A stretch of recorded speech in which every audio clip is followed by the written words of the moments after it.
Hi guys, welcome back to my channel. Thanks for clicking on my video. So today we're going to be talking about cardiac chest pain. Alright, and first of all I'm just going to show you a little snippet of what a sort of typical chest pain triage would look like. Come in! Oh, hi there, how can I help today? Okay, so where exactly is your chest pain? Yes, the pain's right here, right in the centre of my chest. Okay, and what were you doing at the time? What were you doing when the pain actually started? Well, it came on really suddenly. I mean, I was just sat and watching TV, really. Okay, and what does the pain actually feel like? Can you describe it to me? Yeah, it feels like a really heaviness on my chest. It almost feels as though someone's actually standing on my chest, right in the centre. Okay, cool. And does the pain go anywhere else? Does it go into your neck, your back, your jaw, into one of your arms at all? Yeah, funny enough, the pain actually goes into my jaw. I've got a bit of an aching jaw there now as well, actually. And yeah, I have some tingling and sort of pins and needles in my left arm. Okay, and have you had any other symptoms? Any shortness of breath? Any nausea? Were you really sweaty when you had the pain originally? Yeah, do you know what? I felt really short of breath. Yeah, it made me feel really quite sick. And yeah, come to think of it, I was really sweaty actually. Okay, and how long did the pain exactly last for? Well, I mean, the pain lasted for about 5 minutes, and it sort of just gradually eased off. Right, thank you. And does anything make the pain any worse? Does anything make the pain any better? Yeah, nothing really makes it any worse. Nothing really makes any better. I suppose just sat down, sort of just concentrate on my breathing, just made it feel a little bit better, I suppose. Okay, that's good. And out of 10, 10 being the worst pain you ever felt, and 0 being no pain at all, where would you rate the pain on that scale when the pain was at its worst? Yeah, man, I mean, that pain was the worst I've ever felt. It made me feel really scared. I thought I was going to die. So as you saw in the video, guys, if you watched my previous video on pain, I went through the Socrates mnemonic, alright, and I'm just going to break it down for you now. Okay, so where exactly is your chest pain? What were you doing at the time? What were you doing when the pain actually started? What does the pain actually feel like? Can you describe it to me? And does the pain go anywhere else? Does it go into your neck, your back, your jaw, into one of your arms at all? Have you had any other symptoms? Any shortness of breath? Any nausea? Were you really sweaty when you had the pain originally? And how long did the pain exactly last for? Does anything make the pain any worse? Does anything make the pain any better? Out of 10, 10 being the worst pain you ever felt, and 0 being no pain at all, where would you rate the pain on that scale when the pain was at its worst?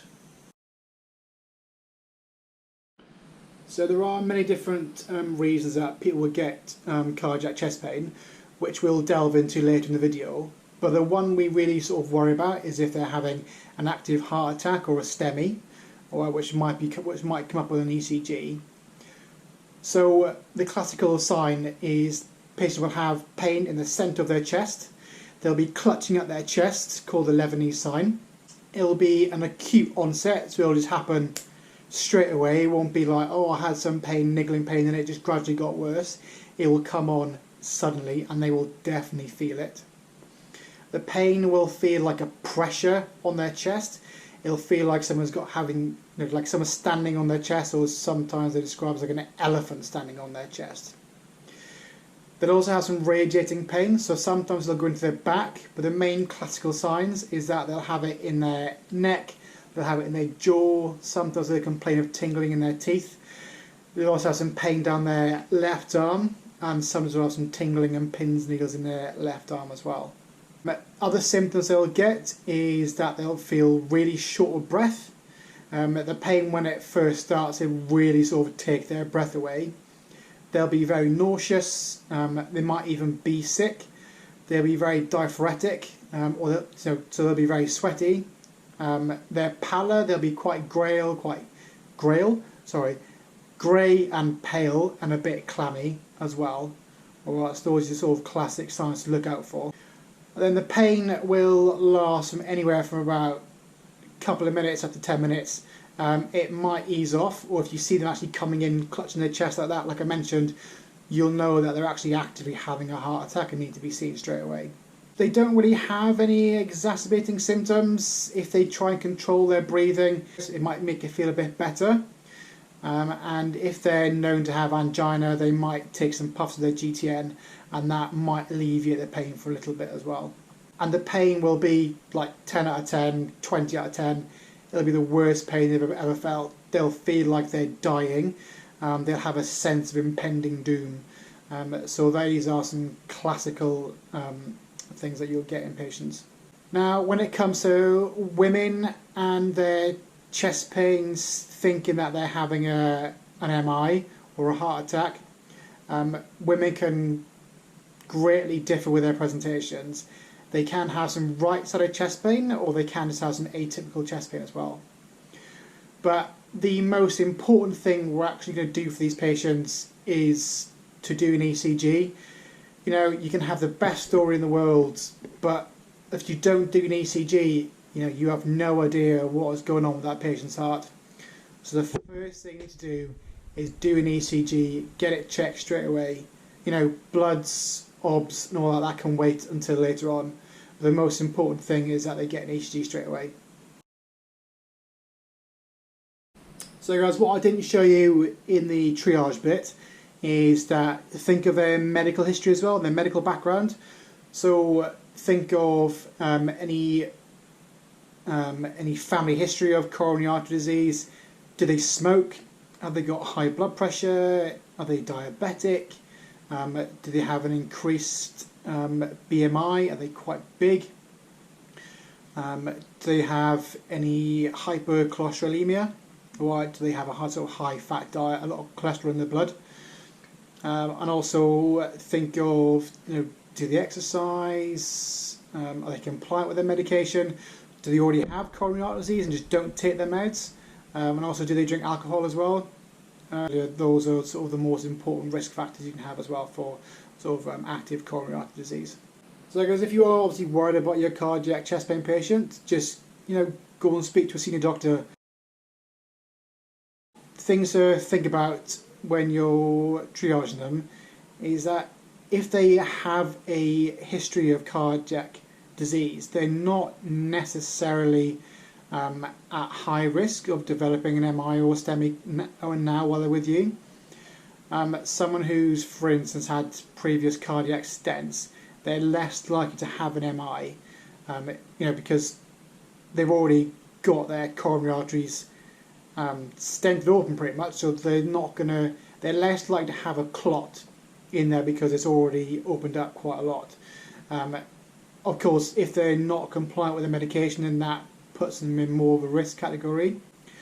But if someone who is compliant with their meds and they present to ED with chest pain, having stents within the last 5 years, they're unlikely to be diagnosed with acute coronary syndrome.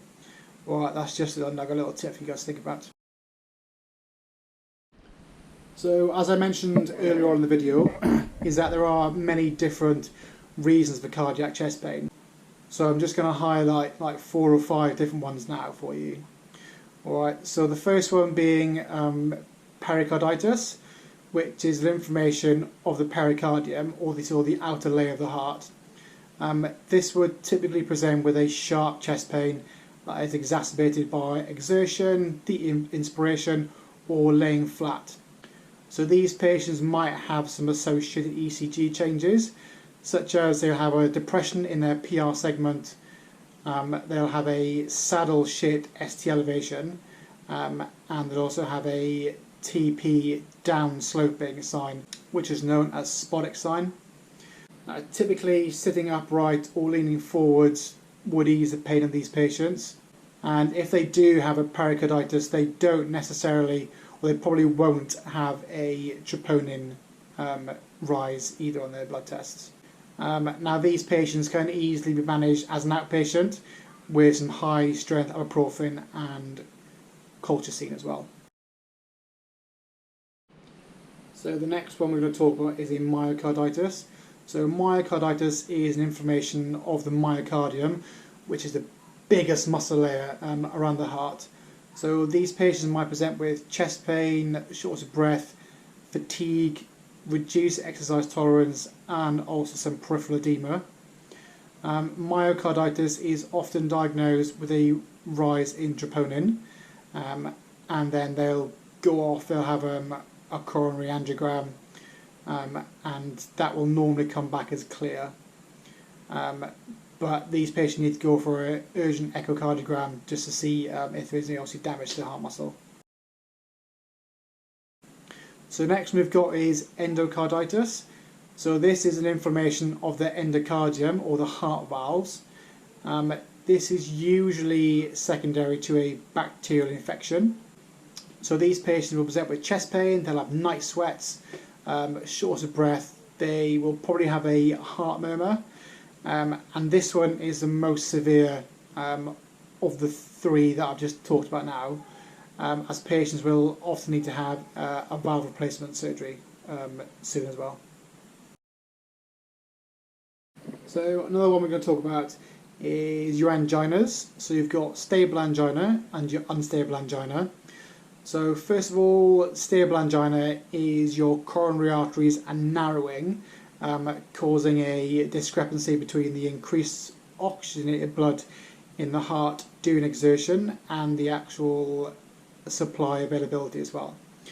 So this will typically cause predictable chest pain on exertion. So if you're exercising, you're walking, you start getting this chest pain, that's your stable angina. They'll get breathlessness, and this pain doesn't go away as you continue to exercise. So it's not like, oh my god, I feel really short of breath, I need to get fitter. This is a heart problem and it just won't go away even if you keep on exercising. I mean, exercise is good for you, but it's not going to make the pain any better. So the pain will typically ease when the patient rests. If they're known to have angina, they take the GTN spray, and again that will ease the pain as well. The GTN spray will allow your coronary arteries to dilate, allowing any clots, plaque, or anything to go through, and then the blood supply will come back again, and yeah, you'll feel better. They rarely produce any ECG changes, and they're unlikely to have a troponin rise. And then again, you've got your unstable angina. So this means that sort of critical plaque in the coronary arteries makes the angina episodes unpredictable. Alright, so you can have it while you're just sat down, you can have it while you're walking about, you can have it any time basically. So it's not as predictable as your stable angina. Pain episodes, like I said, equally come on at rest and exertion. Unstable angina must be admitted for an inpatient angiogram, and these patients have a very high risk of having a myocardial infarct as well. So another couple of causes of cardiac chest pains is you've got your aortic valve disease, you also can have pericardial effusions, heart failures, tachycardia arrhythmias, and cardiomyopathy. There are a lot more of those guys, but these are the ones that I'm going to let you know about today anyway. I've mentioned quite a bit about troponin. For you guys that don't know what troponin is and what its significance is, troponin is a protein. Now, I always thought it was an enzyme, but again, I'm wrong. So troponin is a protein that is released by the heart muscle or the cardiac muscle after cell death. So if you're thinking that you've had a blocked off blood supply to the heart, that's going to cause the heart to die essentially. It's going to cause the heart cells to die, and then that is then going to release your troponin and your protein then. Alright. Troponin can take time to accumulate in the blood.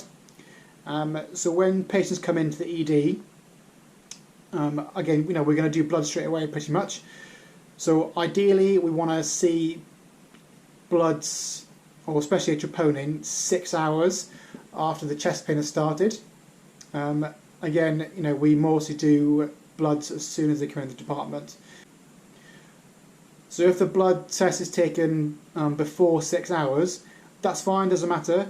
But then gold standard is to then take a repeat set of bloods 2 hours after the initial one, just to see if you've had a significant troponin increase.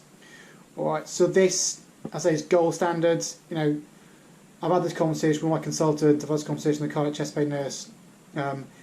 Every cardiologist you speak to will differ on what they want. So just, you know, go by your doctors, go by what your policies are. Right, they may want 3 hours, they may want 4 hours, they may want an hour. They might not want to do a repeat troponin.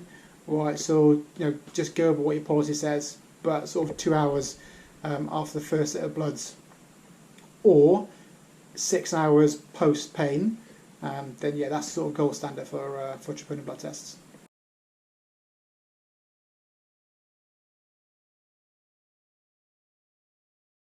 So if you get a patient presenting with, you know, cardiac something chest pain, and they've also had a collapse with that chest pain, I want you to think of a dissection or a dissecting aorta.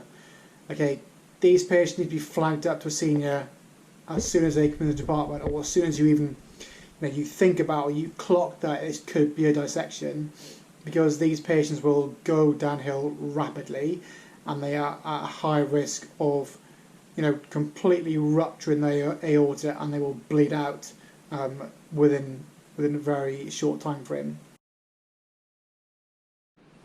Hi guys, it's just me. Sorry to butt in and interrupt your video. If you are liking what you're watching, then please don't forget to like, share and subscribe. And thanks again for watching. Cheers. STEMI, they'll have their acute coronary syndrome medications, so they'll have their aspirin, their clopidogrel and ticagrelor. Okay, your policies may differ, they might have different medications, but this is what my trust will do. Alright, they'll go to the cath lab straight away and they'll have a PCI. Your NSTEMIs, they'll again have their ACS meds, so they'll generally have aspirin, clopidogrel and fundoparin X. Painkillers, they'll be admitted to the ward, and then they'll probably go to the cath lab the following day. So your pericarditis, like I said, they'll have colchicine and high dose ibuprofen. I hate saying ibuprofen, I always say brufen, ibuprofen, but yeah, ibuprofen. They'll often be discharged, and then they'll come back for an echocardiogram in a couple of months' time. Your myocarditis, they'll come in for admission to query rule out with an angiogram. They'll have an inpatient echocardiogram, and again they'll have some colchicine as well.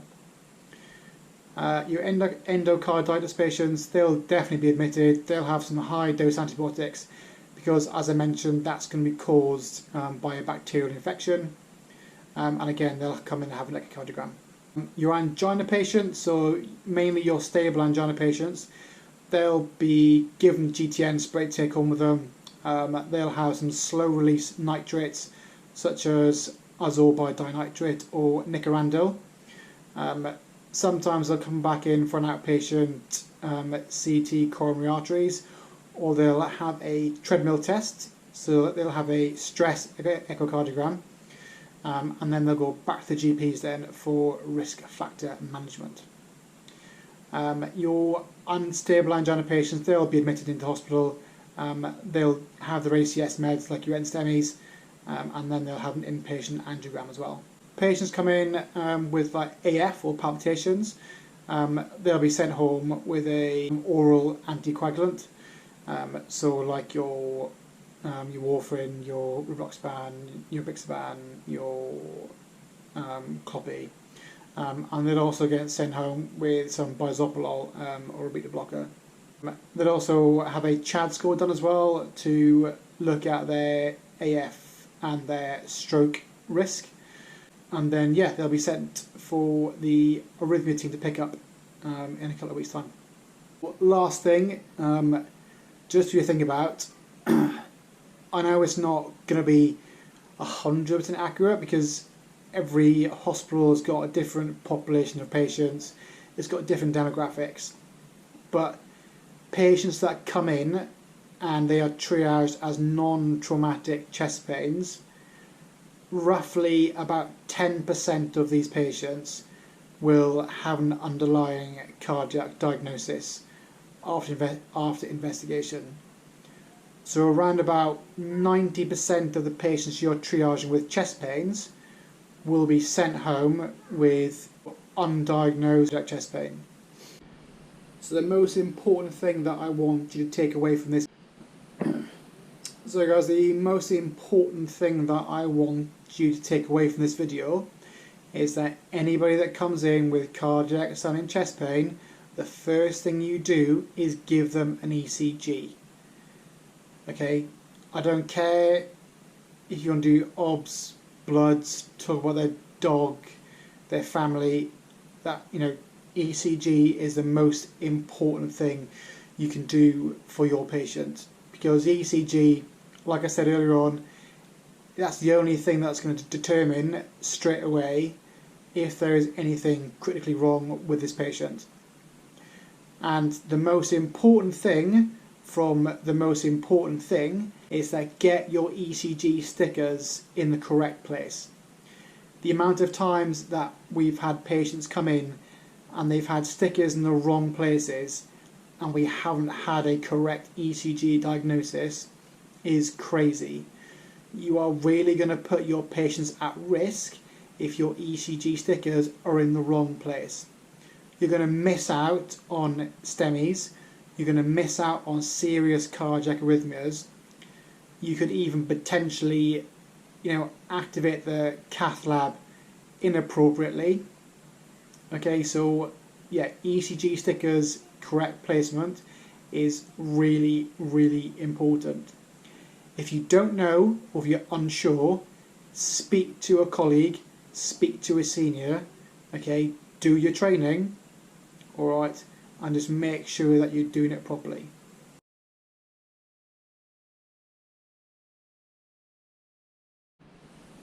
So I just want to say a big shout out to Glyn, who is one of our cardiac chest pain practitioners. He's helped me out with some information for the video. So yeah, thanks Glyn, cheers mate.